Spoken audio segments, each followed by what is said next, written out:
Good day, everybody, and thank you for joining.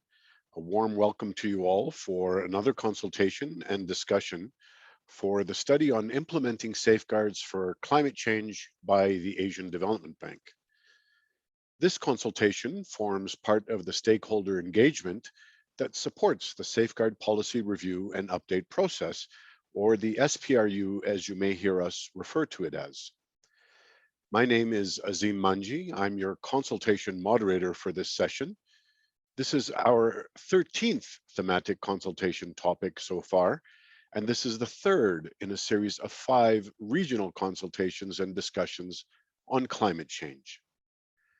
In today's consultation, we are joined by Bruce Dunn, the Director of SDCC, and also by Noelle O'Brien, Chief of the Climate Change and Disaster Risk Management Thematic Group. Ms. O'Brien is concurrently Director of the Sustainable Development and Climate Change Department in the ADB. We also have the pleasure and privilege of being joined by Ms. Sarah Abbas, a Principal Environment Specialist within the Safeguards Division, again in the Sustainable Development and Climate Change Department at the ADB. Other experts will also be on hand for the Q&A session, including Patty Moore and Argia Roy, and they look forward to engaging with you for the discussion as well as responding to feedback. This is our third session on climate change and safeguards, and we have quite a significant number of stakeholders in the Zoom room today. We're consulting with stakeholders from the DMCs in East Asia, South Asia, and the Pacific. We have a total registration count of 134 as of about 20 minutes ago, where 105 are non-ADB staff or consultants.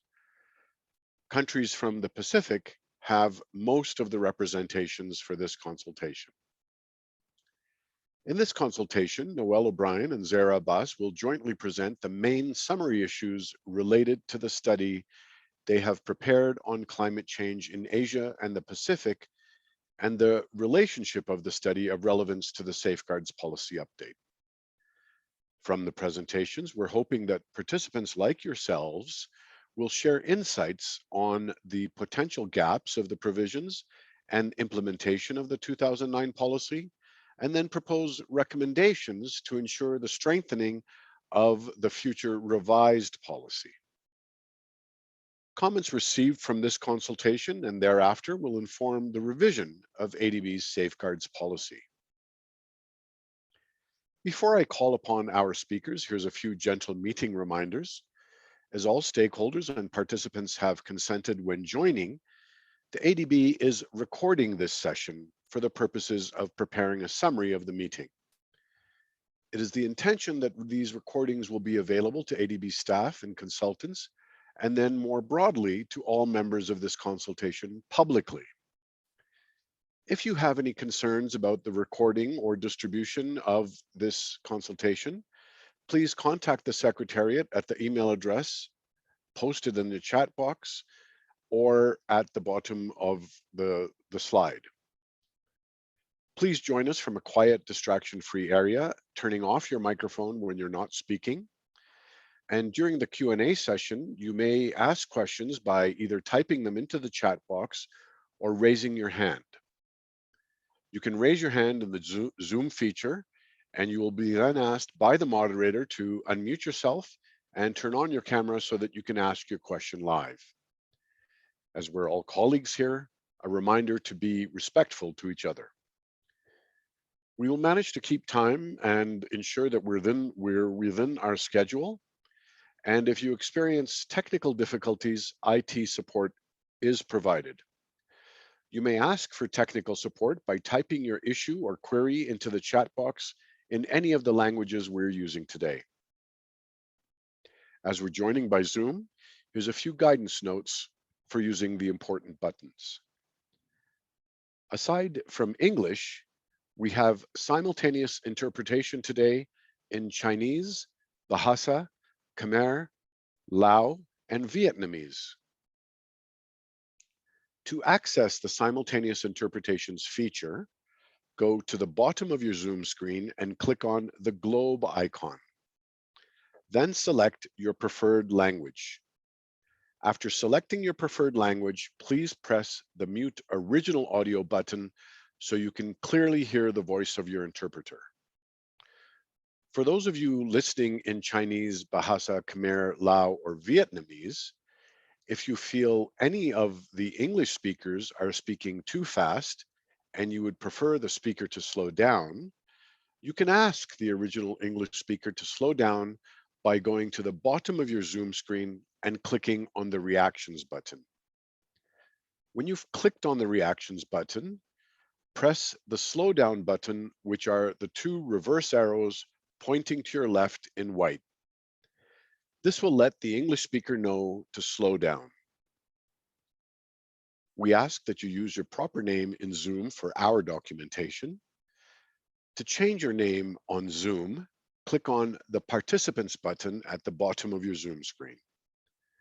On the right-hand side of your screen, look for your own name. Click on the More button on the right-hand side of your name, and then click on the Rename button. You can then type in your name, the agency you represent, and then click OK. If you wish to send a message, question, or share feedback, click on the Chat button. If you wish to comment or raise a question live in the language you prefer, click on the smile icon or the Reactions button at the bottom of your Zoom screen, and then click on the Raise Hand emoji. Then to speak, unmute yourself by clicking on the microphone icon. To show your video, click on the video icon. The next slide shows how we value diverse and informed feedback from our wide range of stakeholders. So let me refer you to these slides. Just another reminder that these sessions are being recorded and documented and will be distributed during and for each event. This allows the ADB to review, consider, and respond to any comments and inputs made. If you wish to opt out of the recording or distribution of the recordings, please contact the Secretariat through the email address at the bottom of the screen. If you have any issues or concerns on the recording, confidentiality, potential risks, abuse, or any other kind of discrimination during these consultations, get in touch with the Secretariat, again, through that email address. For this consultation, we have about 2 hours. Here's what we have planned to maximize both our time as well as yours. Firstly, Mr. Bruce Dunn will provide some welcome remarks and provide a context for this climate change study. Mr. Dunn is the Director of the Safeguards Division in ADB's Sustainable Development and Climate Change Department. Second, Noel O'Brien, Chief of the Climate Change and Disaster Risk Management Thematic Group and concurrently a Director within the Sustainable Development and Climate Change Department, will provide an overview on ADB's climate change program, as well as frame the ADB's policy and strategy for climate change and safeguards. Third, Zara Abbas, a Principal Environment Specialist within the Safeguards Division, the Sustainable Development and Climate Change Department of the ADB, will provide us with the findings of the climate change and safeguard study that has been co-authored with Patty Moore, Peter King, and several others. Zara will provide us with the objectives and the methodology for the analytical study on climate change and safeguards, and then go into the current coverage of climate change in the safeguard policy statement. She will then discuss the benchmarking findings on safeguards and climate change and offer areas for further consideration and conclude with the next steps. After the third presentation by Zara Abbas, we will have a brief 5-minute break.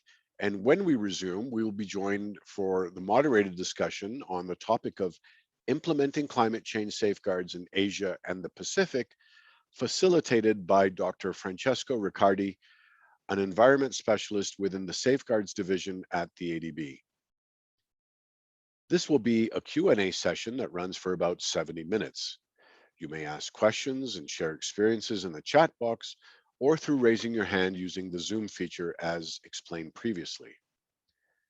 A reminder that you may ask your questions in English, Chinese, Bahasa, Khmer, Lao, and Vietnamese in the chat box or through raising your hand as previously explained in the Zoom functions. Dr. Riccardi will prompt us with guide questions to frame the conversation. Please then join us for a quick event evaluation before turning you back to Bruce Dunn to give us a wrap up and indicative next steps following the discussion. It's now my pleasure to turn it over to Director Mr. Bruce Dunn for his welcome remarks and contextual overview of the climate change study. Bruce, if you please. Thank you very much, Azim. And good day, welcome, and thank you to everyone that's joining today's regional consultation with ADB's developing member countries on climate change and safeguards. I'm really pleased to see so many of you that are joining today that have joined previous stakeholder consultations for the update of ADB's Safeguard Policy Statement, or SPS for short, as you'll hear us refer to it. It's always great to be able to continue a dialogue with you. And I'd also like to welcome any new participants that are joining today. It's important that we have good representation from our developing member countries. So we always do welcome additional people joining. Now, for those of you that are starting to just join these sessions for the first time, I would like to provide just a very brief background on the process to the update of the SPS. As many of you will know, ADB's Independent Evaluation Department completed an evaluation of ADB's Safeguard Policy Statement in May 2020. ADB management then endorsed all of the main recommendations in the report and then launched a process to update the policy. And this update process is expected to be completed by about March 2023. However, we will consider to extend that timetable if we need more time to complete consultations. As part of the process, we've been preparing a series of background studies or analytical studies on various thematic topics, and these have been presented through the regional consultations. They're also available through our website. So far, we've completed 13 consultation topics, with consultations that have been held with our developing member countries, or DMCs, civil society organizations, private sector clients, as well as other consultations with multilateral financial organizations, bilateral organizations, and a range of international organizations. Now, so far, most of those consultations have focused on what I might call the core areas for safeguards. The areas that are covered by our existing policy: environment, involuntary resettlement, and Indigenous peoples safeguards. We're now, though, moving to a final stage with the studies and the regional consultations that are looking at more cross-cutting issues. Today, climate change, but over the next few weeks, we'll also be considering gender issues through a series of sessions. And then finally, we'll be discussing the application of safeguards to different financing modalities, as well as for the private sector. So these will cover issues like safeguards for financial intermediaries. We'll provide the links to these sessions in the chat box in a few moments. Then looking ahead, after the regional consultations are completed, we'll be doing a series of missions, country missions, to visit a range of our developing member countries to discuss more details through country-focused workshops. And we're hoping to be able to meet many of you in person, and we'll have workshops with our executing and implementing agencies, as well as with civil society in country. Now, turning to today's consultation, we're going to be focused on climate change, and this is arguably one of the most important development challenges facing the world today. And as many of you may have noted, as we have with some concern, the recent findings from the International Panel on Climate Change, their 6th assessment report, which has been put out in various different chapters from working groups last year and then also recently this year. And this highlights, amongst other things, the expected accelerated impacts of climate change. Now, given the significance of these issues, ADB has included tackling climate change, building climate and disaster resilience, and enhancing environmental sustainability as one of the operational priorities under our Strategy 2030. And as part of this, we have increased our climate finance ambition. It's currently set at a target of $100 billion to be financed between 2019 and 2030, cumulatively from our own resources. And we've also committed to fully aligning ADB operations with the Paris Agreement. This will take effect for our sovereign operations fully by July 2023. And at that time, we expect also 85% of our non-sovereign operations, with the rest of the non-sovereign operations aligning with the Paris Agreement by 2025. Now, you'll hear more of the details on this in an upcoming presentation by the chief of ADB's Climate Change and Disaster Risk Thematic Group, Ms. Noelle O'Brien. She's leading that team in that work. Then for safeguards, there are already some aspects of climate change in the current policy. These focus largely on the assessment and management of greenhouse gas emissions. This is part of the requirements that look at pollution prevention and control. However, these requirements on climate change are now more than a decade old. So obviously we do need to review those in the context of current knowledge, as well as current international and regional commitments that are being made on climate change. However, the safeguards currently don't have explicit language on the inclusion of climate risk assessment. ADB does, however, undertake climate risk assessments for all of our projects. We do this through a screening process, and we also undertake additional, more detailed climate risk assessment for any projects that are considered to be vulnerable to climate change, or at risk, I should say, to climate change. And we provide support to you, our developing member countries, in this assessment process, and also in the development of measures to support climate change, adaptation, and resilience. Now, looking to the policy update itself. As you'll see in the presentations today, there are a lot of questions about what should be appropriately included in the safeguards and how we should distinguish this between ADB's wider and more strategic support to our developing member countries on a range of areas, such as on climate policy, on planning, on assessment, and of course with financing. It's important that we look and understand the differences between that strategic approach to help developing member countries address climate change appropriately linked to your nationally determined contributions and long-term strategies versus what really should be included in a safeguard. So these are some of the issues that we'll be talking about today, and really looking forward to having discussions and dialogue with you. We're here to listen. It's very important for us to understand your views and your recommendations. And of course, during the moderated session, there'll be an opportunity for us to provide some feedback. Now, with that as opening remarks, let me conclude, and I'll hand over now to Noelle O'Brien for the first presentation. Thank you very much. Over to you, Noelle. Thank you, Bruce, and good morning to everybody. Can I just get a clarification that I'm being heard loud and clear? All clear, Noelle. Okay, great. It's my pleasure to be here with you this morning to share an overview of ADB's climate change program. Now, if I move to the second slide in my presentation, I'll just show you a quick overview of what I'll be talking about today. ADB's strategies and policies for climate change, our approach for climate and disaster resilience, and some of our recent initiatives.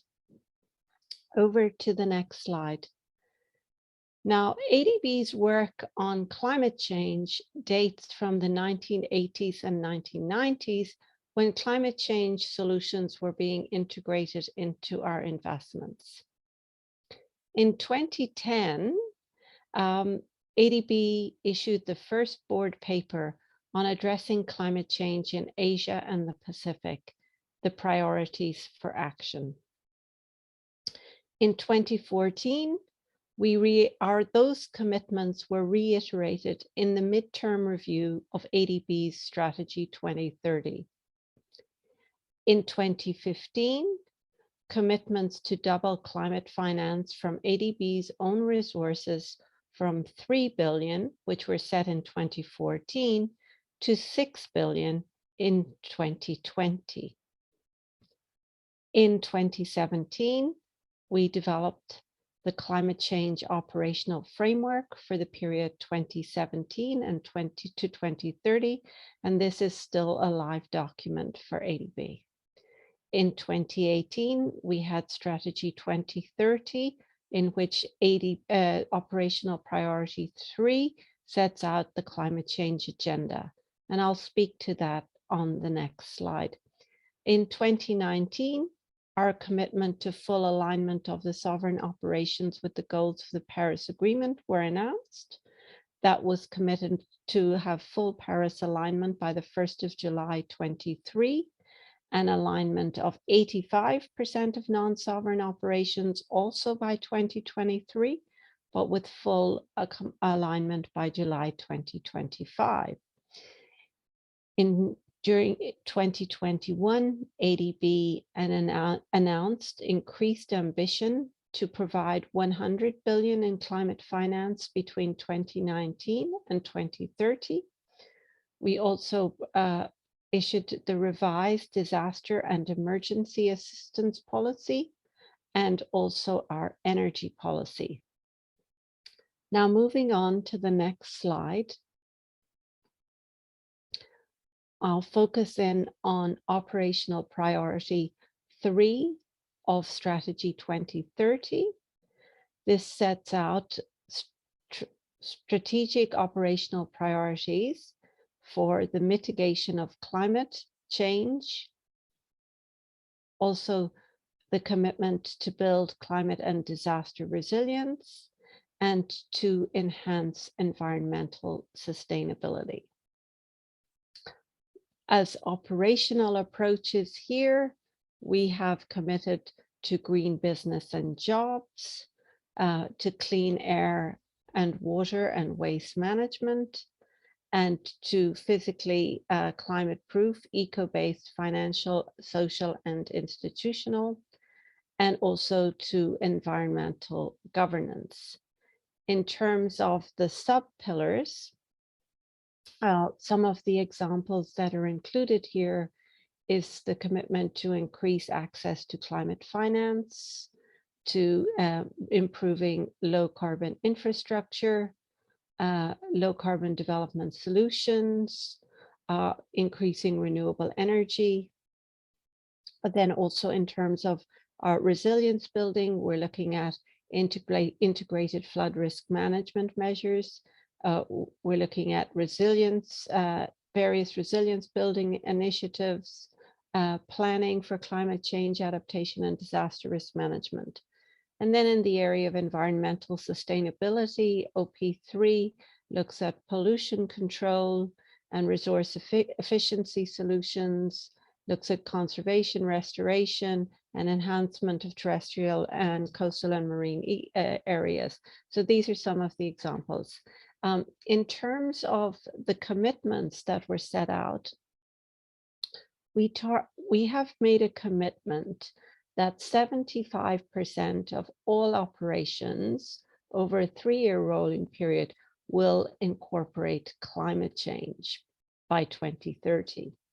We also set a target of $80 billion of our own resources will support climate actions between the period 2019 to 2030.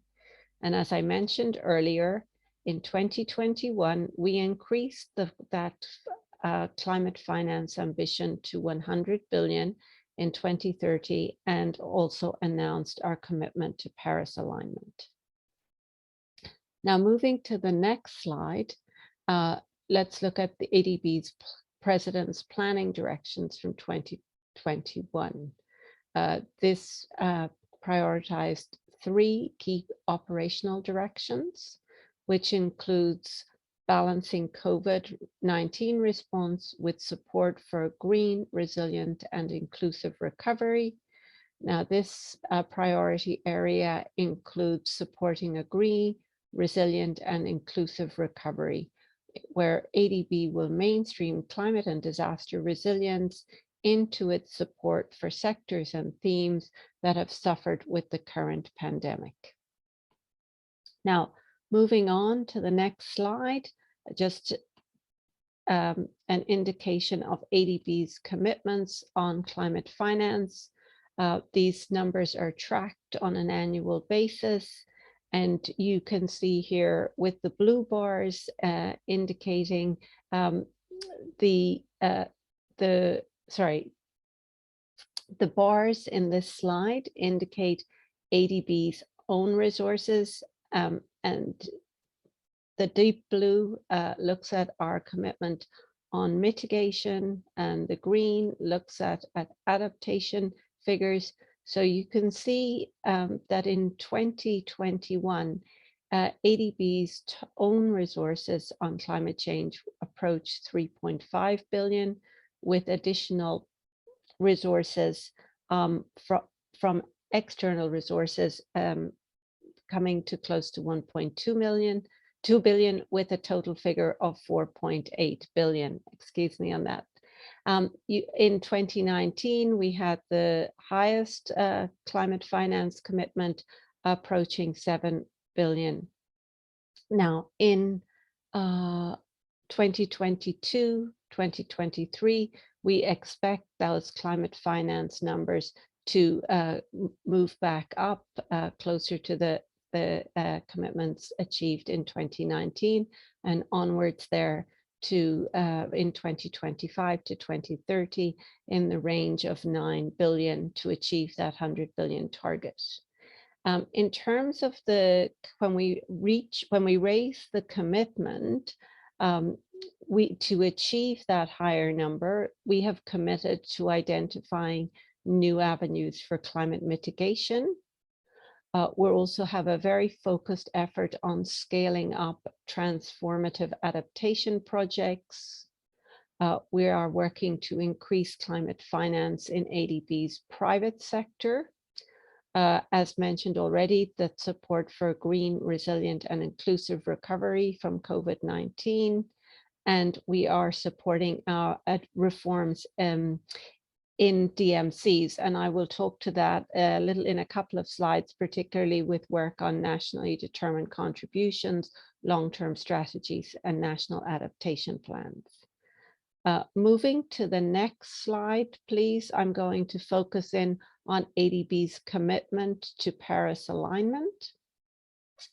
So as I've already said, ADB has committed to full alignment of its new sovereign operations with the goals of the Paris Agreement by the 1st of July 2023, and its non-sovereign operations to 85% by the 1st of July 2023, and full alignment by the 1st of July 2025.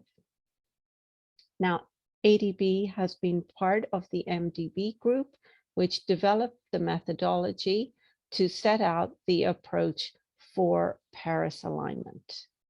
This approach includes 6 building blocks, the first of which is alignment with the mitigation goals of the Paris Agreement. The second is the alignment with the adaptation and climate resilient goals of the Paris Agreement. Building block 3 focuses on the accelerated contribution to transition through climate finance. Building block 4 focuses on strategy, engagement, and policy development. Building block 5 focuses on reporting. And then building block 6 focuses on the aligning the MDB's internal activities with the goals of the Paris Agreement. So to achieve this Paris alignment, ADB is working on integrating of climate change in our country partnership strategies. We're focused on achieving those climate finance targets, focusing on the peaking of emissions by 2030, also looking at the social cost of carbon as part of the economic valuation of projects. We've mainstreamed climate and disaster risk screening into all of our investments. We've developed exclusion lists, and we have established support, which is known as the NDC Advanced Platform, which I will talk to in a few minutes. Now, in terms of also ADB, as I mentioned in my first slide, ADB engagement in disaster risk management is also an important part of our work. Our engagement is guided by the 2021 revised disaster and emergency assistance policy, and this policy is based on 4 principles. The first of which is the fact that risk management begins with risk reduction. The second principle is disaster and emergency risk management is an integral part of the development process. ADB's developing member countries have differentiated risk profiles and thus differentiated opportunities for enhanced resilience. And the fourth principle, timely, carefully planned and well-designed relief, early recovery and reconstruction interventions and solutions reduce the near and longer term social, institutional, and economic impacts of disasters and emergencies and facilitate resilient recovery. Now, moving on to the next slide, let's take a closer look at ADB's commitment to resilience. The approach that ADB takes is for comprehensive resilience, addressing ecological resilience, the physical resilience, financial resilience, and social and institutional resilience. And the approach that we are taking includes advancing different aspects of these different aspects of resilience through cross-sectoral investments. So moving beyond just infrastructure into the environmental, social, and financial sectors. We have committed to system-wide resilience through projects that recognize the interdependency of critical infrastructure. And finally, we're also focusing on investments that bring transformational change through resilience. Risk-informed land use planning is a critical part of this process because it enables the selection of infrastructure projects that will be resilient. Now, moving on to the next slide, let's look at ADB's strategies for scaling up climate adaptation and resilience. As part of this work, we are moving to focus more effort on strengthening upstream engagement with our DMC countries on adaptation and climate change planning in general. But in the context of the adaptation focus, we are supporting DMCs in national adaptation planning. This is an area where ADB is just starting to focus effort. We have done a pilot work on a multi-hazard disaster and climate risk assessment with the government of Tonga for the capital island of Tonga Tapa. And this process is intended to inform a resilient pipeline for Tonga. We are using the learning from this process to undertake similar processes in other countries, cities, and watershed areas. ADB has also taken the approach of resilience across the overall portfolio by supporting the Task Force for Climate-Related Financial Disclosure. The first version of this report will be released by ADB later in 2022. We have just completed the first draft. We're also focusing in on climate adaptation outcomes. So we're supporting our developing member countries in developing and financing adaptation projects in the infrastructure, also strengthening private sector support in agribusiness for resilience, and strengthening closer linkages between adaptation and nature positive investments. Another very important area is expanding our focus on adaptation in the non-infrastructure sectors. So we see this as scaling up adaptation in the social sectors, particularly in education, health, and social protection.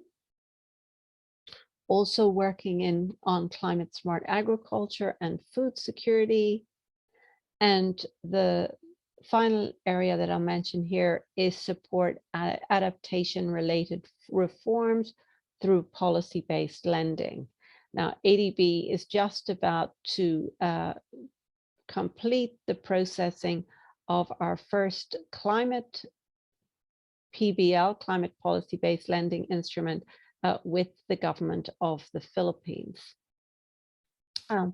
One example of our innovative approaches to climate resilience that I want to mention here is a new program on community resilience to help scale up local investments in climate. This approach focuses in on the nexus between climate, poverty, and gender.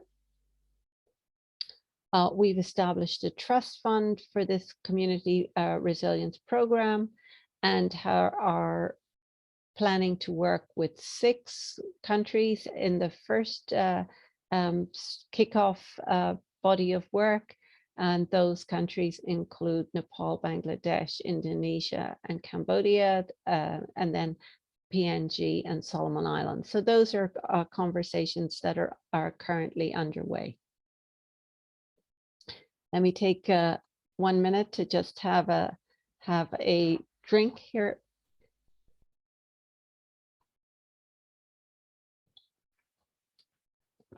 Apologies. Now, the next area of focus with this slide, the next slide is on ADB's climate risk management framework. So since 2014, ADB has institutionalized the climate risk management framework to assess climate risk of all projects. And we try to do this at the early stage of development. So as part of this process, every project goes through climate risk screening process. So we have a very initial light climate risk screening, which is done as part of the safeguards process. If an investment is screened as medium or high risk, then we undertake a climate risk and adaptation assessment during the project preparation. And the findings of this assessment inform the project design. Now, this process is part of the report and recommendations of the President. There is a specific linked document which presents the results of the screening and assessment, and also the recommendations that are taken forward from that. So you can see here on the right of the screen, the process that is followed through the climate risk screening. Now, this process is currently being revised and with a plan to integrate the climate and disaster risk assessments. Now, moving on from the focus on adaptation, I want to look a little bit more on ADB's commitments to delivering Paris alignment. This slide has 3 areas of focus. Are focused for the through the nationally determined contributions. We have a platform which we call NDC Advance. Also, so let me focus in on that as a first step. So this work by our team supports developing member countries to mobilize finance, develop policies, and build plans and capacity to implement and monitor the country's NDCs. The work includes building links between NDCs and ADB's operations at the country partnership strategy level and also at the project level. We have a specific new stream of work which is focused on linking private sector and NDCs. Within the NDC Advance, we are just processing a variation to this work, which will scale up the work I've spoken about on adaptation and national adaptation plans. Now, in terms of the second area that I will focus on is on long-term strategies. These long-term strategies, which I hope you're familiar with, promote whole of economy transformations towards low greenhouse gas and resilient economies, and consider broader sustainability and socioeconomic goals. They include long-term resilience pathways and in-depth considerations of the climate risks and impacts. I won't spend more time on this, but it is an area where ADB is increasing our focus.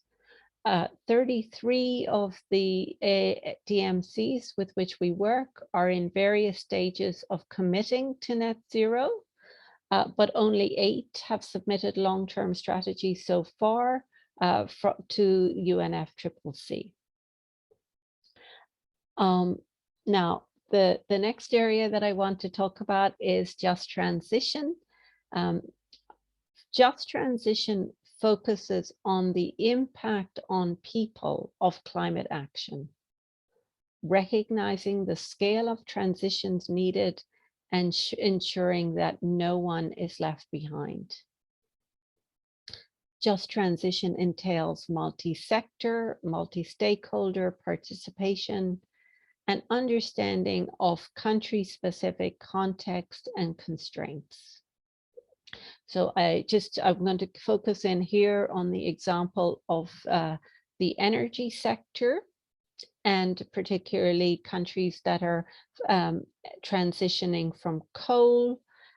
In this context, just transition will have implications at multiple levels. At the first level, if we take the coal power generation plant, if we are transitioning that away from coal into renewable energy, obviously there are a lot of considerations about the closing down of the power station, the decommissioning of that, but also all of the implications for the workforce and the community that is associated with that power plant. At a regional level, we may have multiple power plants in a same area, so we have to look at it across the multiple power plants. In some countries, coal mining will also be a part of that question. So how do you address mine closure? Some countries may have coal exports, some may have coal imports.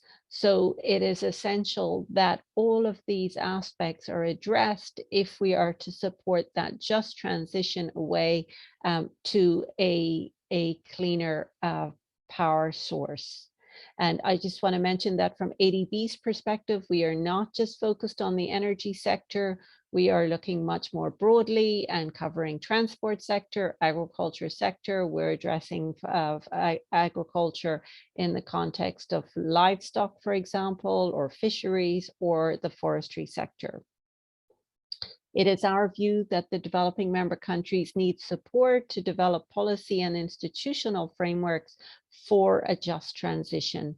And ADB is focused on raising resources to support the countries with this. So I'm going to leave it there for now with the presentation and hand over to my colleague Sarah. But I'll be here with you throughout the consultation, and we'll be very happy to field questions or address comments that you may have later. So thank you very much. Sarah, over to you.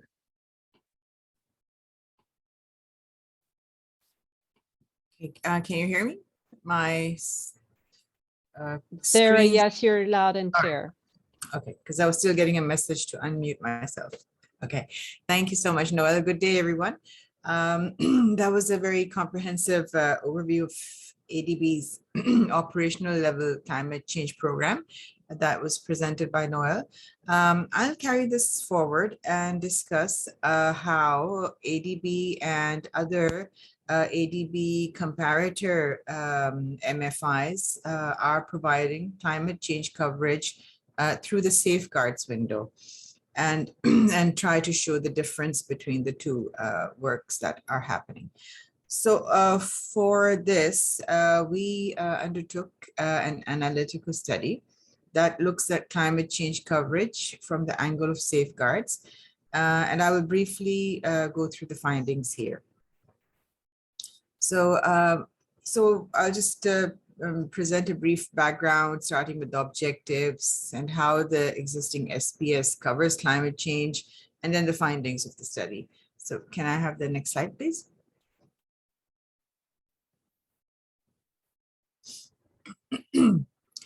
And the summary of the analytical study is available. We had also shared it with you. It's available through the link that is just provided here.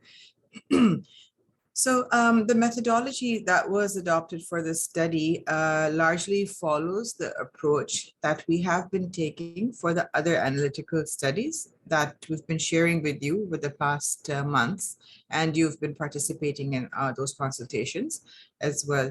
So the first step was to review ADB's current SPS, the Safeguards Policy Framework, from the perspective of climate change, and also review other non-safeguards strategies, plans, and programs that ADB has with regards to climate change.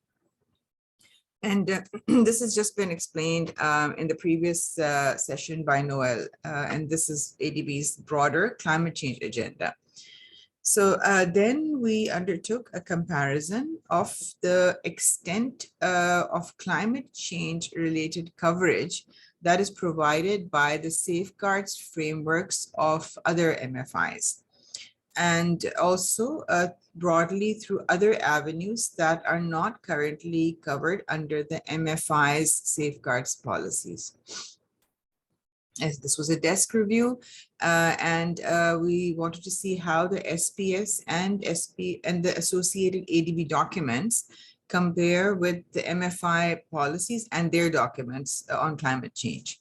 The review covered climate change mitigation, adaptation, and also other subtopics. So for the purpose of this comparative analysis, where we're looking at the other MFIs, in addition to ADB, we looked at the Asian Infrastructure Investment Bank, the European Bank for Reconstruction and Development, EBRD, European Investment Bank, EIB, the International Finance Corporation, everybody commonly called IFC, everybody's familiar with that terminology, and the Inter-American Development Bank, IDB, the New Development Bank, and the World Bank. So since climate change has many emerging aspects and it's a rapidly changing area, we wanted to go beyond our main comparators that we've been studying under the other topics previously shared with you. And that was the World Bank, AIIB, IADB, IFC, and EBRD. So because they have similar related business models and also have recently updated their safeguards policies. So we just expanded that coverage. And the study also considers the programs of some bilaterals, such as the Millennium Challenge Corporation, which is an independent US bilateral foreign assistance agency, and the Green Climate Fund, as it's one of the main financing mechanisms for the UN FCCC. That was briefly also looked at. Can we have the next slide, please? So here, okay, so I'm not going to the details of what was just presented by Noel, which is the overall climate change program of ADB, because she's explained in a lot of detail, but I just wanted to give some perspective to my discussion. So ADB, as was just explained, has been addressing climate change since the early 1980s, and has by starting with the climate, and also has a climate change operational framework since 2017, and then in 2018 has this under a specific operational priority of the strategy 2030. And now in 2021, ADB is committed to full alignment with the goals of the Paris Agreement. So how is this greater agenda being implemented? And that's what we're going to go into a little bit. It's being done through, firstly, portfolio level alignment with the goals of the Paris Agreement. That's at a more upstream level, the level of the departmental portfolios. And secondly, through project level greenhouse gas emissions, their assessment and management. That's when we come to the project level. And then also project level climate risk screening and climate risk adaptation assessments, which was also just mentioned by Noel, these through the CRA, the risk assessments. And since 2009, when the SPS came about, project level climate change mitigation is being addressed through the safeguards window through the environment window of the safeguards policy. And essentially the environmental safeguards contains 11 policy principles that cover environmental screening, assessment, management, and monitoring. Additionally, there are specific policy principles that focus on special areas, including biodiversity, pollution prevention, community health and safety, cultural heritage, and others. So policy principle 2 covers climate change through the assessment process.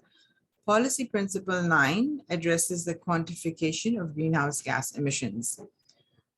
We also see implications of managing climate change impacts in the SPS provisions for community health and safety, where the SPS requires avoiding or minimizing the exacerbations of natural hazards, where these could impact communities. And we know that climate change is one of the main drivers for this increased frequency and severity of certain natural hazards. Next slide, please. Just one moment.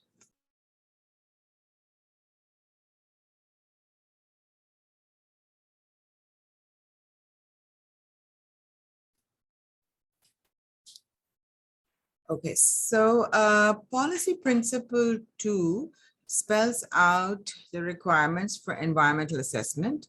It requires assessing a project's potential direct, indirect, cumulative, and induced impacts and risks to the environment, and must also assess potential transboundary and global impacts, including climate change. While a policy principle 9, which is on pollution prevention, specifically requires the borrower to promote the reduction of project-level greenhouse gas emissions in a manner appropriate to the nature and scale of the project and its operations and its impacts. So at the due diligence stage, when the project is under preparation, for projects that are likely to produce significant quantities of greenhouse gases, the borrower is required to quantify the direct emissions of greenhouse gases if they are above the threshold provided in the safeguards policy, which is 100,000 tons of CO2 equivalent per year. And in addition to that, the SPS also requires that the project should evaluate options, design options, which would reduce or offset these project level greenhouse gas emissions in the operation stage. Next slide, please.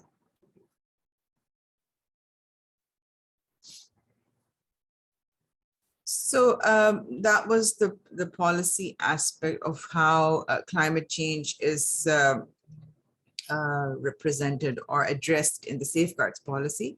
So now I'll just briefly discuss the benchmarking study, which was the analysis that was done to compare ADB's overall climate change with the safeguards policies of other MFIs.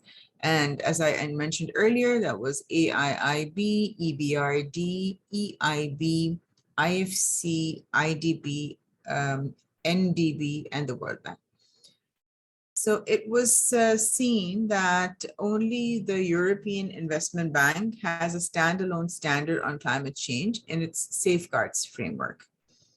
All other reference to climate change is undertaken in various manners with varying degrees of detail by the other MFIs. And this can be in various places, either in their overarching policy statement or through the individual standards, some in either standard or even as a standalone climate change action plan or a climate change strategy, which is outside of safeguards. So the comparative analysis or benchmarking was undertaken across a series of subtopics under the overall topic of climate change. So these subtopics, you must already be familiar with, but for the purpose of this comparative analysis, includes mitigation, adaptation, climate risk assessment, low carbon development, biodiversity, and ecosystem services. So while climate is cross-cutting, there is great variation within the MFIs as to which standards actually have provisions for the different subtopics that are covered. So so let's, here on this slide, we've first got mitigation. So we see that all comparator MFIs do make reference to climate change mitigation, and this can be either at the level of the core principles or the overall vision statement or the policy statement. But when we look down at the different standards, so generally MFIs address climate change mitigation in their standard on environmental and social impact and risk assessment. And they also specify the reduction of greenhouse gas emissions there. And most MFIs are also seen to highlight low carbon development as a means of mitigation, and also some of them explicitly include renewable energy as an option for mitigation. So, and it's seen that the significance thresholds for greenhouse gas emissions vary quite widely, mainly since the standards have been updated recently. ADB has the lowest threshold of 100,000 tons of CO2 equivalent per year. EIB is at 20,000, while EBRD requires quantifying greenhouse gas emissions if a project emits more than 100,000 tons of CO2 equivalent per year. or also if it creates a net positive or net negative change in emissions of more than 25,000 tons of CO2 equivalent per year. Next slide, please.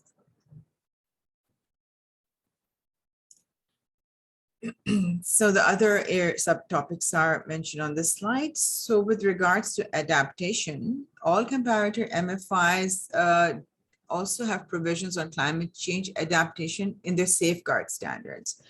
And 5 of these MFIs have seen to have substantive provisions on resilience to impacts of climate change. Now, IFC, the NDB, that's the New Development Bank, World Bank, and AIIB have provisions on adaptation that include considering adaptation opportunities and risks in the impact identification process. So that's early. EBRD, World Bank, and IDB also require identifying appropriate adaptation measures, which should be integrated into project design, construction, and operation. And in the safeguards frameworks of all the MFIs that we looked at, there are requirements related to climate change impacts on biodiversity and ecosystem services.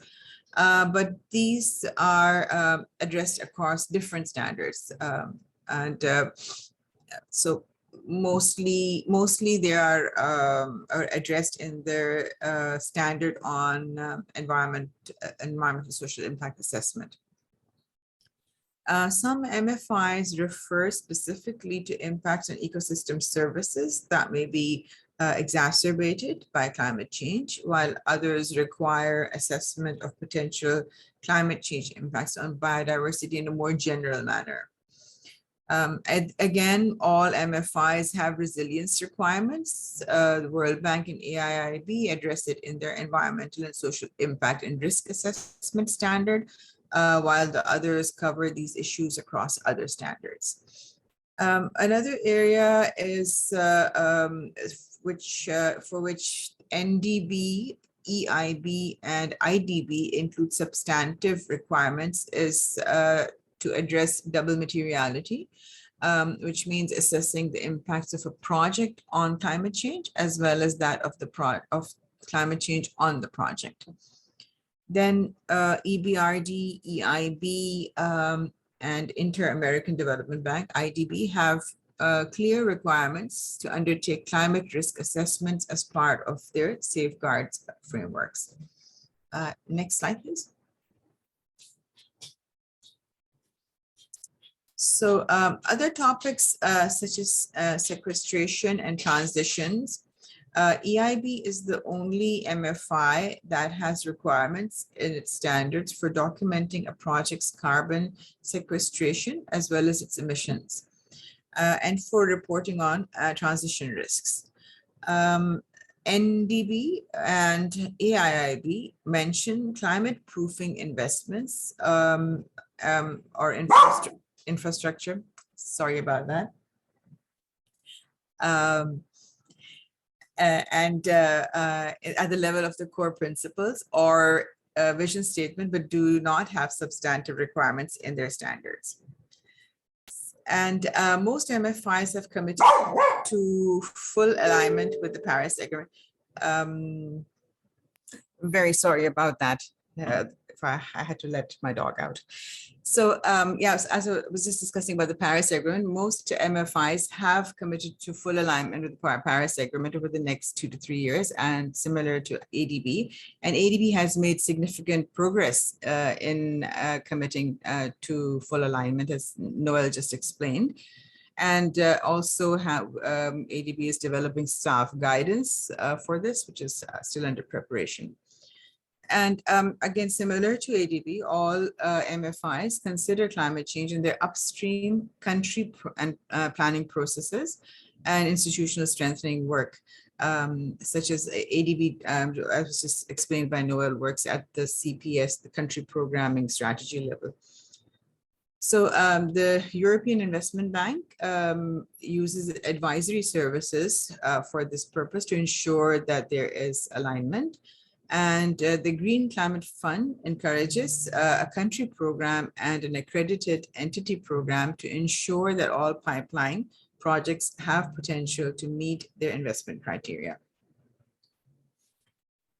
Another area which was we wanted to look at was that of positive or prohibited activities list. So most MFIs have a list of prohibited investments or exclusions.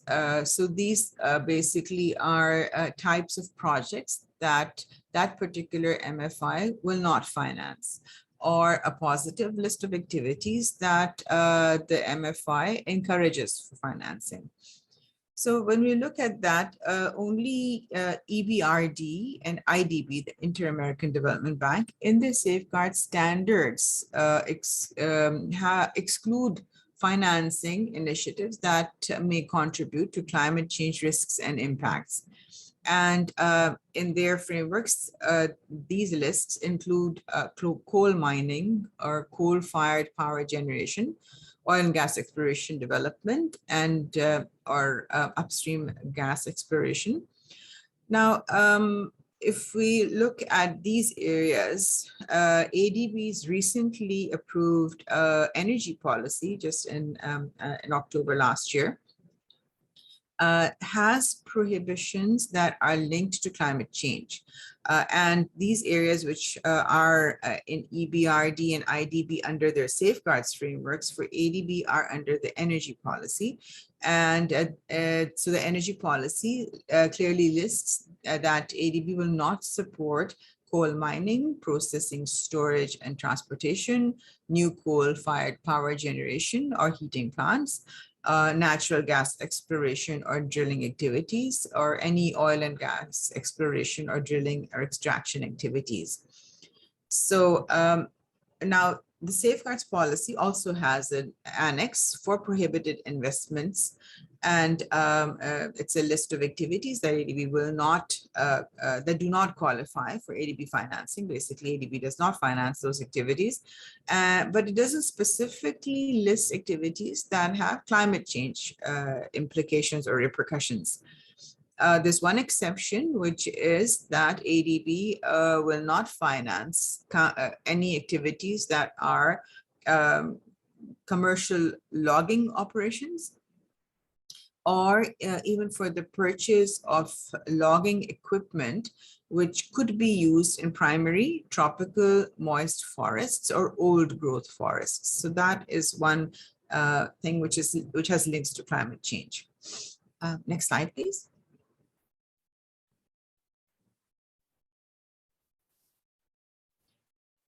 So in conclusion, what we saw from the benchmarking study or the comparative analysis was that most comparator MFIs do have provisions in their safeguard standards. So under the safeguard standards, they have certain provisions which cover climate change. And these can be through different degrees of detail, and cover the areas of mitigation, adaptation, resilience, impacts on biodiversity and ecosystem services, cover low carbon development, and double materiality or climate risk assessment. So these are some of the areas that we see in the safeguards frameworks of other MFIs. And as we saw from Noel's presentation, that ADB covers other climate risk assessment and other adaptation activities through their climate change program at an upstream level, and mitigation and greenhouse gas emissions are measurement and quantification are covered under the safeguards policy. It's a bit of a difference there. So the issues that I just mentioned above, which the other MFIs are considering, could be issues that ADB could consider as part of the update process, keeping in mind how this can integrate within ADB's current climate change program, our business processes, and the way our overall programs work, and so that we do achieve the most effective outcomes in relation to climate change. So this definitely requires some more analysis, some more internal discussions, and of course, most importantly, feedback from stakeholders such as yourselves. And so the policy update will review internal mechanisms for coordinating climate change risk assessments to enhance their integration in the overall project risk and impact assessment process, a review of the use of double materiality, and also a review, of course, of the current thresholds for project greenhouse gas emissions.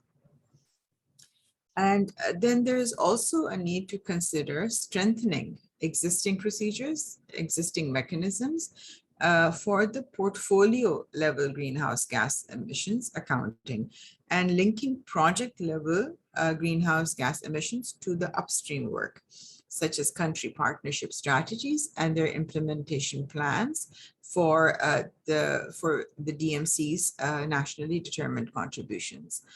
So I'll stop here and I'll hand it over to Azim, I suppose, or Jelson, who will then take this discussion forward to the next steps. And I hope that together with Noel's background and my context, we'll be able to have a good discussion in the next session. Thank you so much. Thank you, Zara and Noel, for your very comprehensive and detailed presentations and for the wonderful overviews. These presentations offer us clarity and present some of the unique challenges and processes related to, for example, Operational Policy 3 or OP3, which Noel spoke about, as well as elaborating on Policy Principle 2 on environmental assessments, as well as perhaps on Policy Principle 9 on pollution prevention, which you, Zara, spoke about. And of particular interest to DMCs may be concepts of double materiality and carbon offsets, which we're happy to explain further and use practical examples so that we can get a better sense and grounding of what these actually mean in terms of an implementing agency or executing agency perspective. And these guiding questions will be flashed on the screen during the break. We hope we can get to feedback, an opportunity to delve into some of these issues during the discussions arising from the Q&A session. And from the previous presentations, I'd also like to thank Director Bruce Dunn for framing and contextualizing this discussion. As I mentioned, we hope we can get further feedback from you on what the ADB should consider in these general policy topics and areas during the facilitated Q&A session. As Bruce mentioned, the ADB is very much in a listening mode. So this Q&A session will run for about 75 minutes where you, the stakeholders and participants, have the floor. Just to note that should you wish to raise your questions or share an experience anonymously, please send a message in the chat box, but instead of selecting to everyone, please select a message either to Jelson Garcia or Genevieve or Pauline or anyone who has a co-host status in the chat group, and they are working behind the scenes. They can then repost your question to protect your identity and provide you with anonymity. Let's now pause for a 5-minute break. Before we do, can I please invite you to think about our poll evaluation question, which we will have a little bit later on. And the question is essentially about how we can improve the levels of consultation, the feedback opportunities, the way that the ADB engages with stakeholders like yourselves in a more direct and collegial manner. The link to the menti.com question is posted in the chat box now. So before you head off to get your morning tea or coffee or favorite drink, just a heads up on the guide questions, which you see flashed on the screen, that we'd like you to think through and provide your feedback on when we resume with the Q&A session moderated by Francesco Riccardi. So as you will see on the slide, there is a countdown timer at the top right-hand side of your screen that says 5 minutes. As that countdown timer approaches 0, you will know that it's time to return to your screens. If you're moving away from your screens, you will be hearing some music. As that music begins to fade, you'll also know that it's time to return to your screens. So with that, let's take a short comfort break, and we'll see you all in about 5 minutes. Thank you.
Thanks very much and welcome back, everybody. We will now have an open discussion as moderated and facilitated by Dr. Francesco Riccardi, an environment specialist within the Safeguards Division, Sustainable Development and Climate Change Department of the ADB. A reminder that you can ask questions through posting them in a chat box or through virtually raising your hand in the Zoom feature by clicking on the reactions button at the bottom of your screen. And we can take questions in, of course, English, but also in Chinese, Bahasa, Khmer, Lao, and Vietnamese in either text or through raising your hand.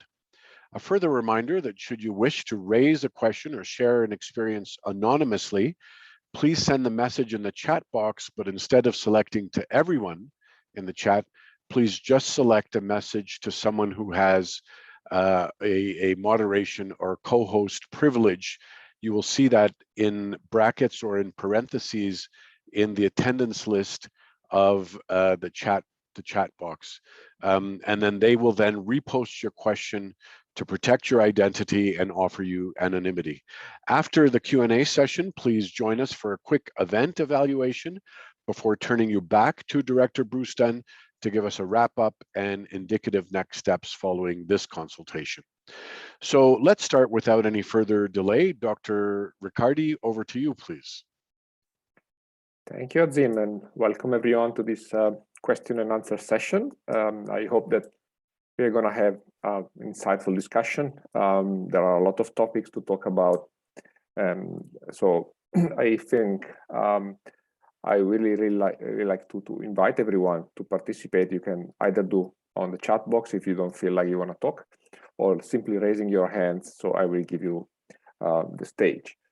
Since we don't have any questions coming in for the moment, so I invite everyone to start maybe thinking of some of the questions or some of the challenges that you in your countries are facing related to climate change and safeguards. But maybe I want to start some like ice breaking a bit and ask our panelists, our speakers, a couple of questions related to implementation of safeguards related to climate change.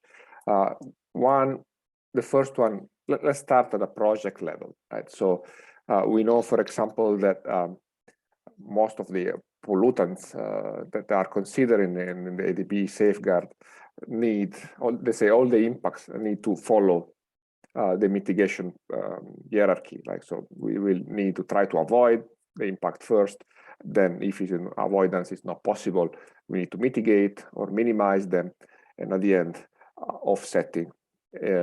So how this mitigation hierarchy will be applied with regard to greenhouse gas emissions? Any of my colleagues want maybe start to respond to this question?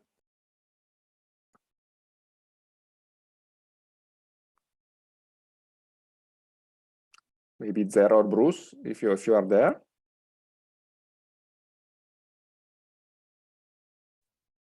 I am here, Francesco. Sorry, Yes, just having it's trouble okay. with the getting the mute off there. So yes, so the question was in relation to the application of the mitigation hierarchy for greenhouse gas emissions, climate change issues. That's right. That's correct. Yes. Yes. Okay. So yes, I mean, this is the mainstay of the safeguards approach. The application of the mitigation hierarchy is actually enshrined as one of the key objectives of the safeguard policy statement. So it does apply in terms of application. However, you have to recognize that it's difficult to offset all greenhouse gas emissions from a particular project. So the approach to date has been to set thresholds to focus in on significance of greenhouse gas emissions. Of course, projects should still apply appropriate pollution prevention. They should still look at alternatives, best available technologies. This is detailed within the pollution prevention section of the safeguard policy statement in the environment safeguards. However, there has been a focus on a threshold. The current threshold set is at 100,000 tons of CO2 equivalents per year. For projects that would be expected to have emissions that would be greater than that, then there is obviously greater scrutiny and also higher requirements in terms of monitoring and reporting. Plus, in applying the World Bank Environmental Health and Safety guidelines, the World Bank Group's guidelines that are used as a basis for setting standards, greater focus on emissions, emissions offsets is also given when you're in degraded environments. So, for example, if you were constructing a gas-fired power station in a degraded airshed where air quality was already above standards, then there would also be a greater emphasis on the need to offset, including offset of CO2 emissions. So this is within the current policy context, but it needs to be reviewed for the future policy, including the emissions thresholds. I'll stop there and let me just see if Zara would like to add anything further, or colleagues from the climate change team. No, I'm fine. Thanks, Bruce. It's okay. Great. Thank you, Zara.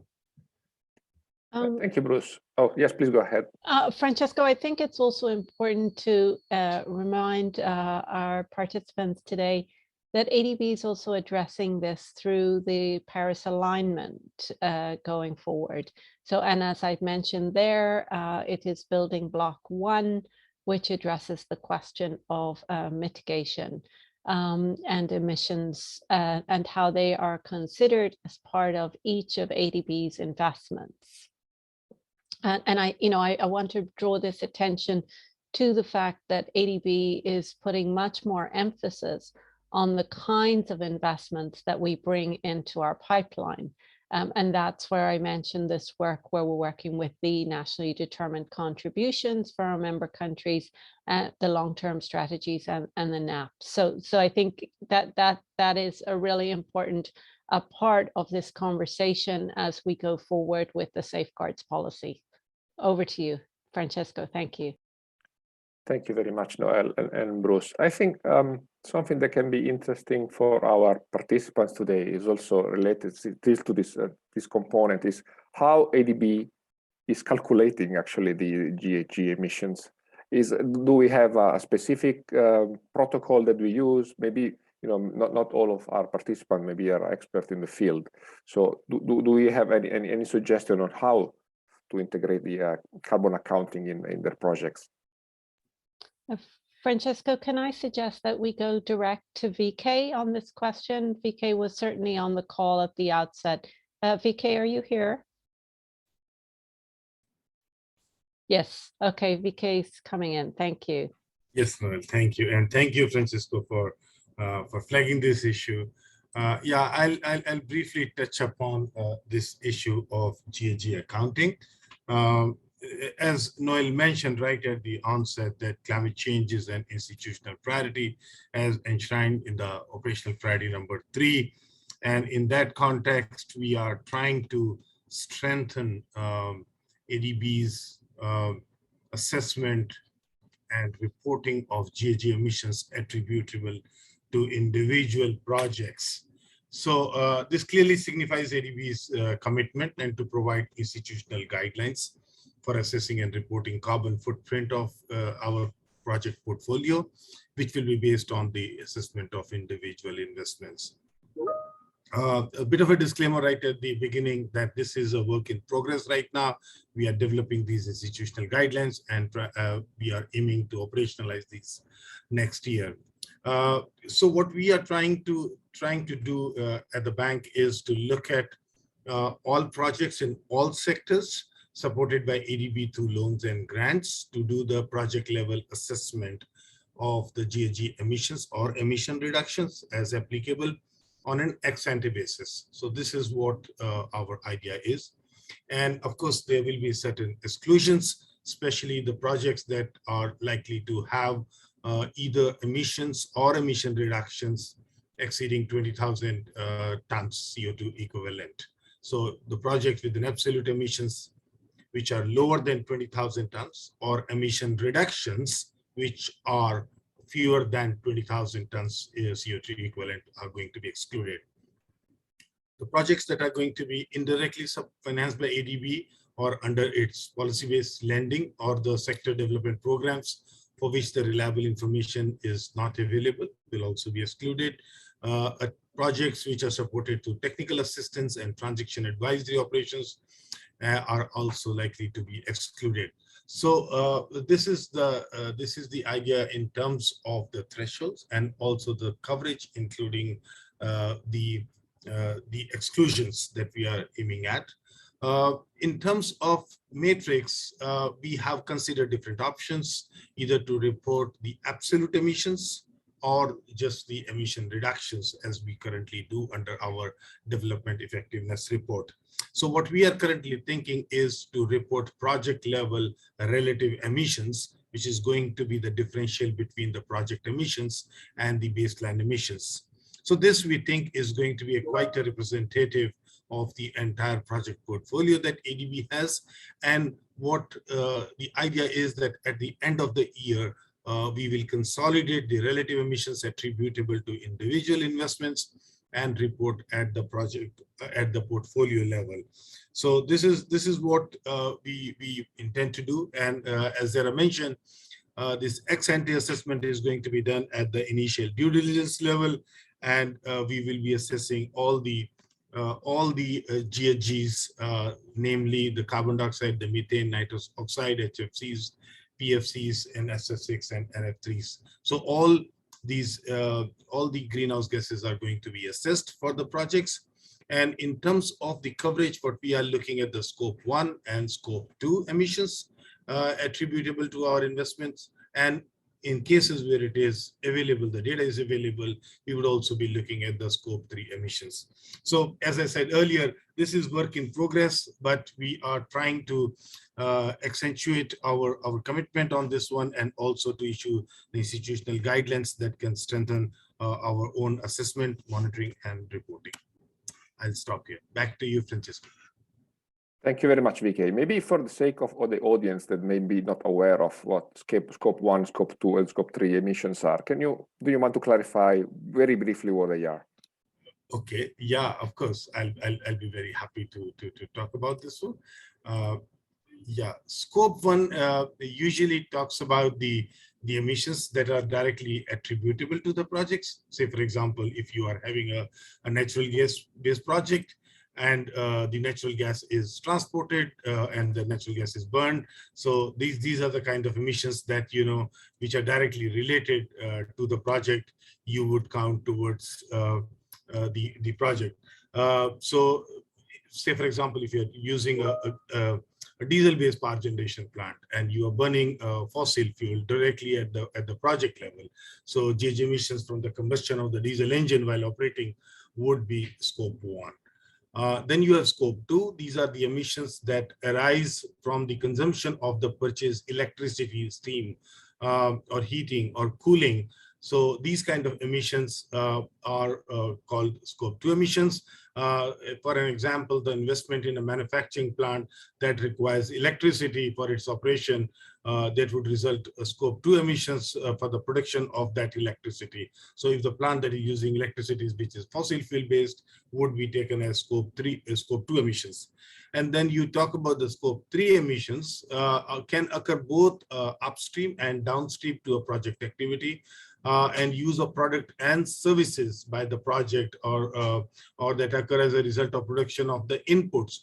Say, for example, you are doing a road infrastructure project, and that may result emissions from the construction and maintenance of the road connecting between two cities, for example, right? So the new road infrastructure may result in the increased vehicular traffic between the two cities, and therefore it may cause emissions. So these could be called as scope 3 emissions. I hope I have given some initial indication. Of course, we'll be very happy to elaborate further on this or engage on a bilateral basis as required.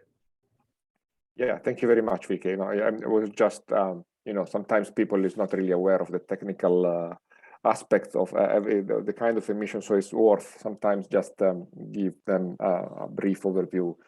Okay, so we don't have a lot of questions. I just received a personal direct message from a delegate from Samoa. I was wondering if she's interested in joining us directly, as the question is pretty long. Otherwise, I'm going to read it directly. Miss Elizabeth, would you mind to share your thought directly with us?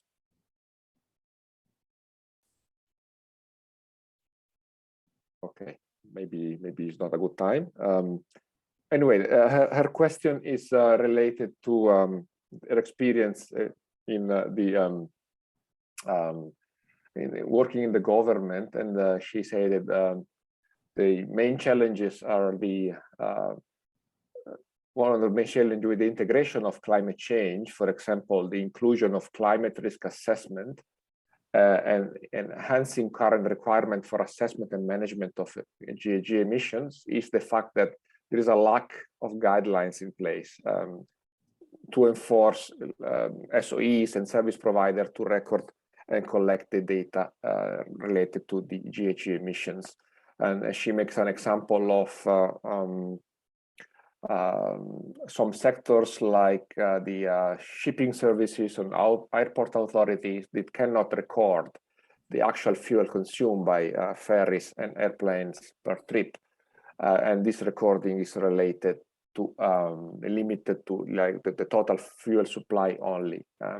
The same for land transport subsector. So there is no an actual breakdown in this data collection and category, which would help classify the GHG emissions. So this is a challenge at local level, especially when it comes to reporting and trying to meet the global GHG emission report through the environment and energy sector.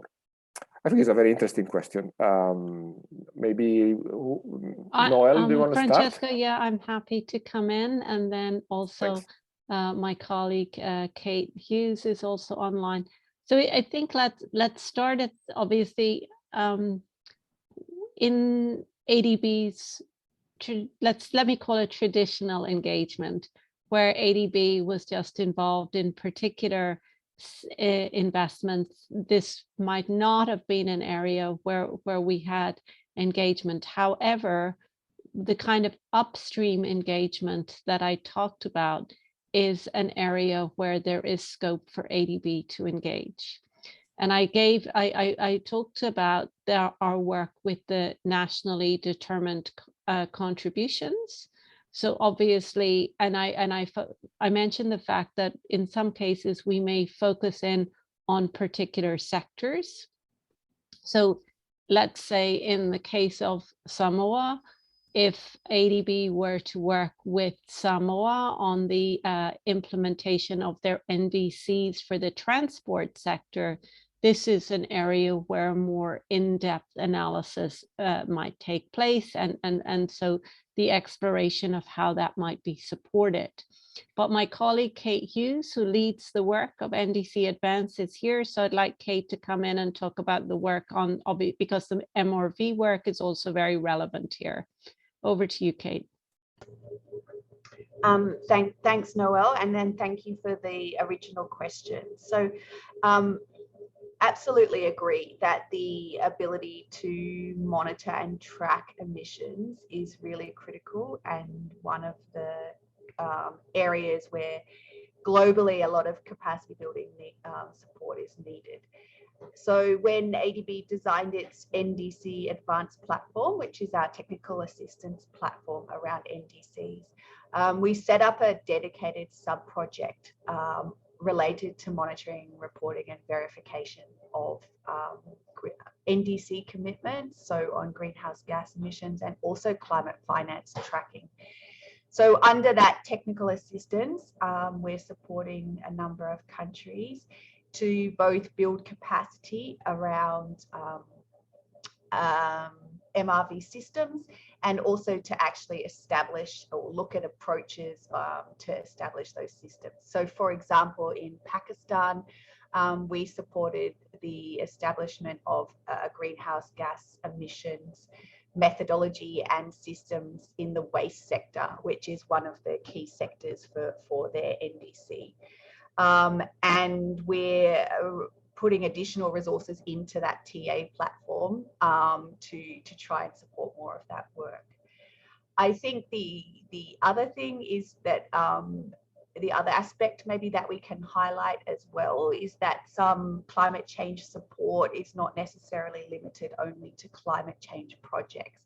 So for example, support that ADB is providing in governance or in, for example, SOE reform, those types of projects, where we're really moving to mainstream climate elements into those types of projects as well. And for example, if we're supporting reform of the SOE sector, then we look at opportunities for how we can strengthen the SOE's abilities to both understand climate risk, understand transition risk. And part of that is understanding their carbon footprint or their greenhouse gas inventory, and also setting up systems for them to track and monitor. So that's another aspect of how ADB is trying to strengthen work in this area. Thanks very much. Thank you very much, Kate and Noel. I think it was a very interesting question, and of course very sensitive, especially for countries like the Pacific, where they are most affected by climate change. So I noticed that in our participant list, we have quite a number of countries represented from China and Fiji, Indonesia, Mongolia, Philippines, Samoa, Solomon Island, Tonga, Tuvalu, Vietnam, and Bhutan. So again, I would like just to invite everyone to share their thoughts with us, because it's a very important part of our consultation. Is not just us telling you what we plan to do, but we really like to hear from you what you would like to have included in our safeguard policy and what are the challenges in implementing it, so that we can have something more meaningful for everyone. So again, please go ahead with your questions whenever you have. There is, we will be pleased to answer that. In the meanwhile, maybe we can stay a bit on the topic of the like a strategic assessment of projects and country sectors evaluation in terms of climate change. I think it's one of these typical cases where when we should try to assess not only the single project, but the cumulative impact related to the climate gas emissions on a country level when we have a discussion with them. So is there any provision that we can include in our safeguard that can help ADB and the countries to have a discussion on GHG emission, try to maybe during the country partnership strategy, for example, and have a higher level discussion about how try to reduce the amount of GHG gases for the country?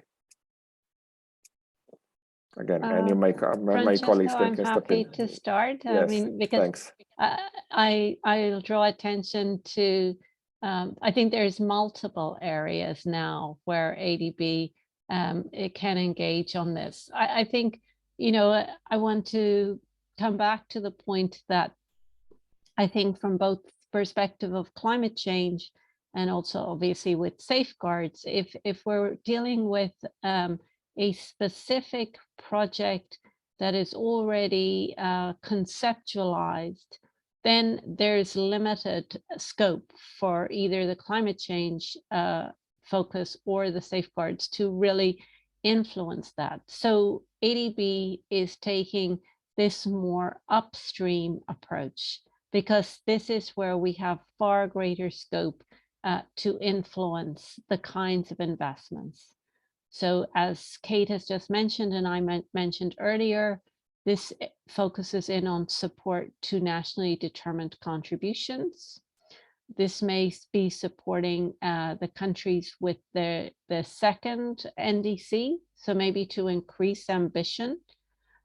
In other cases, it may be to focus in on particular sectors and to set out an investment plan associated with achieving the nationally determined contributions, let's say, for example, with either the energy sector, the transport sector, or perhaps the agricultural sector. So this early process influence is hugely important.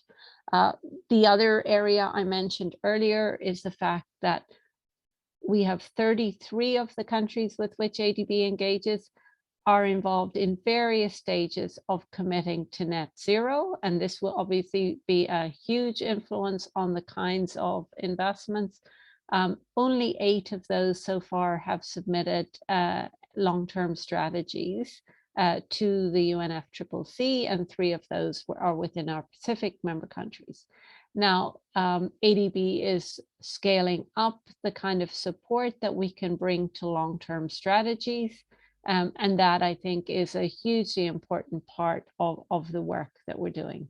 So these kinds of considerations, and then obviously taking the NDC and the LTS and linking it with ADB investments is very important for us.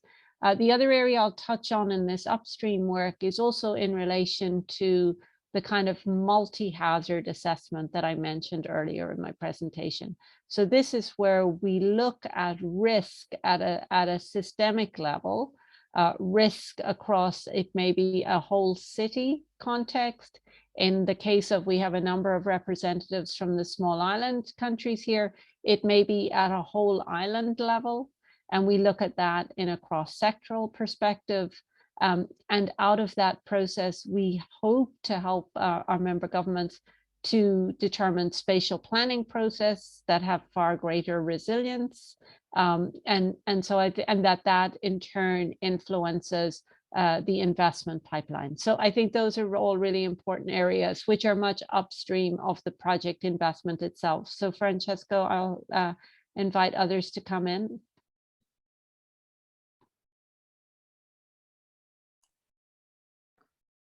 Maybe I can just add a little bit from the CPS perspective as well, and ADB's country programming. So I think to build on what Noel was saying, that there is much better understanding internally within ADB in terms of countries' climate commitments laid out in NDCs and other policy documents. And if you see the more recent CPSs coming out, then these documents are the climate policy context in the country is acknowledged in these CPSs. But I think as an institution, there's still work that we're doing in terms of truly using these climate policy documents as guidance for what types of projects should enter the pipeline, rather than identifying projects and then retrospectively checking alignment with climate policy. So I think that shift in terms of climate policy being a driver for how we identify potential investments is happening, but an area that we will work on more. Thanks. Thank you, Kate and Noel. I kind reminder to everyone, we have about probably less than 15 minutes left in our time for question and answer. So if you have any, please, is the moment now to go ahead. I think something we from ADB side, we would be very interested to hear from you is, what are your challenges in implementing, for example, climate risk assessment or vulnerability risk assessment in country programming? Do you feel that your country has enough capacity for it? What kind of challenges are you encountering? So it will very, very useful for us to understand what are the countries need, so they can maybe plan some capacity building or some support to the countries. Maybe Bruce, do you want to add something related to this? Yeah, thanks, Francesco. Yeah, we would very much value your thoughts on challenges, capacity needs, and also where you feel we should look at in terms of the safeguards versus the more strategic approach. You've been hearing from my colleagues Noel and Kate Hughes about some of the upstream work that ADB is planning, but we're here and we're looking at the safeguards, and there's been proposals that we should include requirements in the safeguards for climate risk assessment as part of the environmental and social assessment process. Now, as you've heard, currently ADB is supporting that process to do risk assessments. We're working at the more strategic level and looking at the country level, but also at projects. We do this climate risk assessment.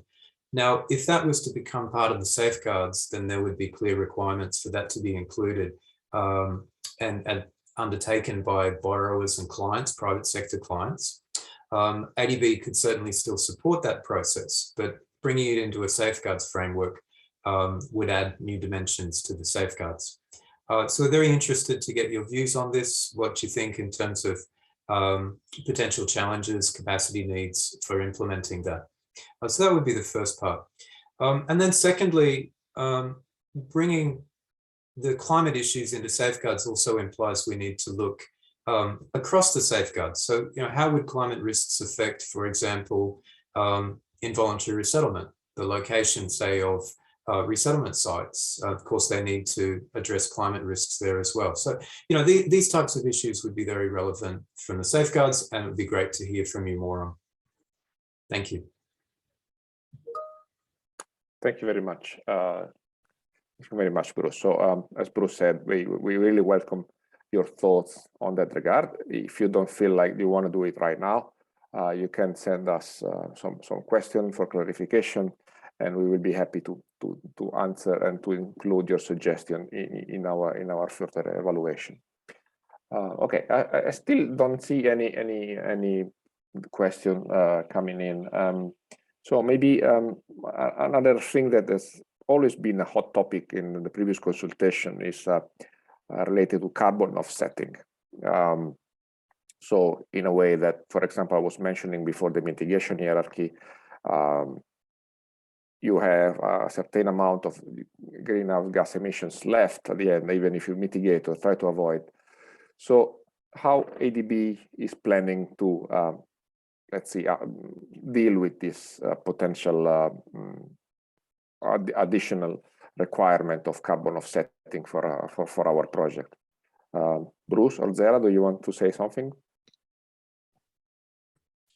Thank you, Francesco. Yeah, just briefly, and I think this is also a strategic issue for ADB in terms of our climate change program, because clearly an individual investment project is not always the best vehicle to be able to undertake offsets, particularly when we're talking about climate change and the need to transition the wider economy.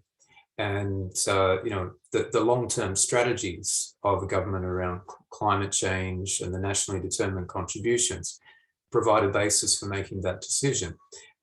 Forcing it into a project level is challenging. Now, the process that we have been discussing already today in Noel's presentation, ADB will be seeking to have our investments aligned with the Paris Agreement. So that will already be looking at greenhouse gas emissions even before we get to the project level.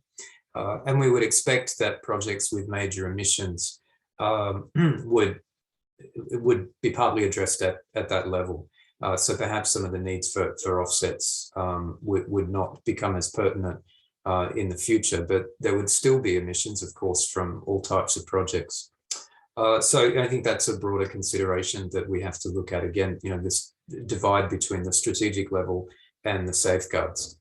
In the past, though, I'd say we don't have a lot of experience really in implementing carbon offsets from a safeguards framework. It's not occurred very often. So if that was to be part of the framework, we have to consider carefully about how practical that is. Thanks, Francesco. Let me see if colleagues would like to add further.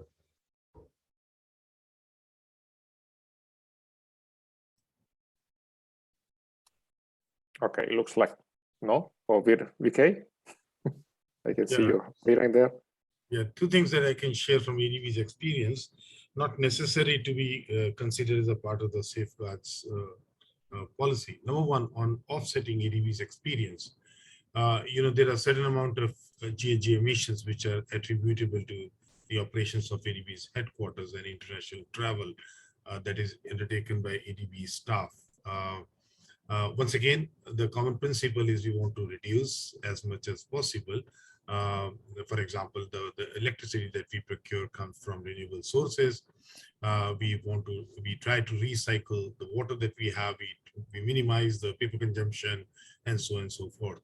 But of course, there are certain emissions which cannot be completely avoided, and that's what we offset. To offset the GHG emissions attributable to ADB's headquarters, what we do is we purchase carbon credits. And of course, as people know, there are multiple types of carbon assets that are available out there. And we deliberately choose to purchase carbon credits that come from the clean development projects under the Kyoto Protocol. The CDM process is a very robust process. It is a very transparent mechanism which is governed by UNFCCC. It involves third parties which do the real assessment of the actual GHG emissions reduced. So when ADB purchases carbon credits from CDM projects, the environmental integrity of those carbon credits is duly ensured. To enhance the value that we bring to our client countries, what we do is we purchase carbon credits and try to tag it along the transaction, that the money that is provided to the project developers is actually used for bringing some sustainable development impacts for the local communities. So that is another layer of work that we try to bring on this work on offsetting. So what we try to bring on is we purchase carbon credits from the projects that are bringing benefits for the local communities, and those are quite robust in nature in terms of bringing the climate outcomes. Another layer that, if I may add to what Bruce was mentioning, at the portfolio level, what we are trying to do, as I mentioned earlier, we are trying to report the relative emissions. So there could be cases where projects do have GHG emissions, but at the same time, those projects are causing emission reductions also. So there could be a little internal offsetting at the project level itself. And that is the reason why we are currently considering to report the relative emissions to individual projects. And that is going to be done at the portfolio level when we will report. So what we will be reporting is at the portfolio level, relative emissions attributable to ADB's project portfolio. And as Noel mentioned, that we have very clear ambition as a part of our strategy 2030, 75% projects will have climate change. We anticipate that the proportion of the projects which have negative relative emissions to grow from here. So again, as I mentioned earlier, it's a work in progress, but this is the direction in which we are currently thinking. I'll stop here. Over to you, Francisco. Thank you, Vicky. Thank you, Bruce. Yeah, I think we are approaching the end of the session. I just want to mention an additional comment from Ms. Elizabeth from Samoa, which actually highlights how many of these problems we are mentioning today are intercorrelated with other aspects of safeguard, like land tenure, for example. Now she's mentioning, like in Samoa, but also I guess in many Pacific countries, part of the land is traditionally owned by customary owners. So and just the remaining 20% is privately owned or government owned. So there are a lot of challenges also coming from this aspect of land tenure, and how these different stakeholders can be affected also by climate change. Sorry. Okay, so I don't see any other question coming in or comments. So I just want to say thank you to everyone, to the panelists, to our attendees and people in the background. So I'll hand over to Azim for the closure of the consultation. Thank you so much and have a nice day. Thank you, Francesco. And thank you, Bruce, Zara, Noel, Argyo, Patty, Peter, as well as others that Francesco have also included working behind the scenes from events management and the SCP teams. A warm and heartfelt thanks to you all, but of course a special and huge thanks to you, our participants and informants, for raising your insightful comments, the clarity of your questions, the sharing of experiences, the constructive feedback we received. And I want to reiterate that the comments on the study on climate change in Asia and the Pacific will be considered in the final study report, which will in turn inform the revision of ADB standard and updating on the safeguards policy statement. Please don't go just yet. As I mentioned previously, we have a few polls. The first one is a Zoom poll, which you will see on screen in a few seconds. I hope there it is. Please rate this consultation on a scale of 1 to 5, 5 being the most satisfied to 1 being the least satisfied. How do you feel that your views, your ideas, your experiences were considered, validated, and incorporated into the discussion today? Please give us a ranking. The poll has just disappeared. I'm hoping it'll come back. Please give us a ranking on how you felt the event went. And we'd like to relay the results of that poll back to you in the next 30 seconds or so. So if you could just tap in a number between 1 and 5 on your devices now, we'll be able to read back the results of those polls or that poll very, very quickly. And at the same time, if you want to provide narrative feedback, something a bit more detailed, 3, 4, or 5 sentences as to how we can improve the level of engagement, how we can improve consultation and dialogue and discourse with you as stakeholders, please go to the menti.com poll that is posted in the chat box. You'll see a link there, and that link will be available throughout the rest of the day in Asia and the Pacific countries. So you have at least another 8 to 10 hours to complete that poll. What we want is your ideas in 4 or 5 sentences on how engagement can be specifically improved, and you have the opportunity and liberty to provide a longer narrative answer there. But for now, please just tap in a number between 1 and 5 on your handset or on your keyboard so that we can conclude this poll, and you can give us a response on how well this particular consultation did. So in about 5 seconds, we'll close up this poll. Kindly respond as soon as you can. We'll then hand it over to Director Bruce Dunn as soon as we have the results of this poll to provide us a summary of what we've heard and to walk us through the next steps of this consultation. But for now, I'd like to get the results of this poll. Jen, if you could please post that for us so that we can read them back.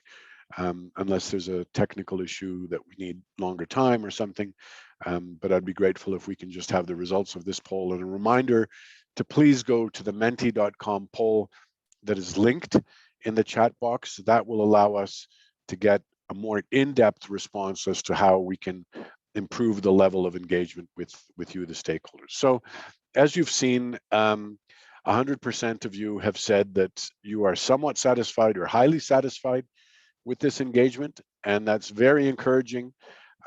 You're all very kind. Thank you very much. But we recognize and appreciate that there is always room for improvement. Please provide us some critical feedback on how this process can be improved.